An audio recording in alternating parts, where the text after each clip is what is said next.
Guys, welcome back for another game review here. Today what I'm going to be looking at is Kirby's Adventures for the Nintendo Entertainment System. First and foremost, this is a great game. There's many aspects and a lot of things to talk about, so here we go. Overall, has great music throughout the levels, boss fight music, everything you could expect from music. The graphics are superb, very bright and vibrant colors. This game is just an easy game to pick up and play anytime you feel like it. It's not drawn out, and you don't feel like you have to be chained down to it. One of the things that stand out about this game is the concept of how you fight enemies. It's by eating them, and you basically consume them and steal their abilities. There's a variety of weapons, such as parasols and swords, which is really cool. Sword is very simple, but one of my favorites. The abilities consist of things like fire, a beam, laser beams, and my personal favorite, the uncontrollable and unpredictable tornado. The controls are very easy to do. You press up, you fly. You double tap one direction and then you'll sprint. If you hit down, you'll duck, and you also gain enemy abilities this way. A jumps and B eats enemies. It's a very easy concept to get into, and if you like platformer games, this is probably one you really want to look at. Other great things that contribute to this game are energy. It's always important to have energy. It's very hard to beat levels and bosses without them, obviously. So they scatter it throughout. They have little containers, which give you a few bars, and then they give you a big tomato. I believe it's a tomato that refills it completely.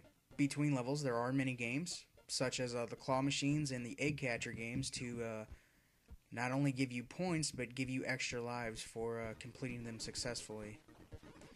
At the end of the level, too, there's also bonus points for flying like on a big trampoline towards the highest top layer. I currently can't get past 2. Don't know why. It's a little timed event. Also, when you're fighting enemies, if you don't have any weapons going into the fight, they provide you with objects from the boss themselves to consume and throw back as a star form. Now, with all great games, there's also minor downfalls. In this case, there's very few, and that shouldn't make you not want to get this game, but I'm going to tell you anyways. The energy keeps blinking. It doesn't matter if you have full life or half life or 2 pellets. It blinks, and it blinks, and it's kind of annoying to me, personally. Once in a while, I'll get caught up in the blinking and look down there and die.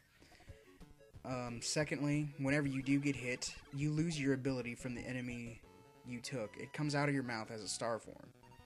You just basically gotta run around and try and catch it and consume it again before it just goes off the screen. And last but not least, like with most old school games, if there's too many enemies or objects on the screen, it's gonna lag. I don't have this happening a lot, but it does happen occasionally. This game it's got the total package for a platforming game, and it is very highly recommended for any retro gamers who dig the platformers.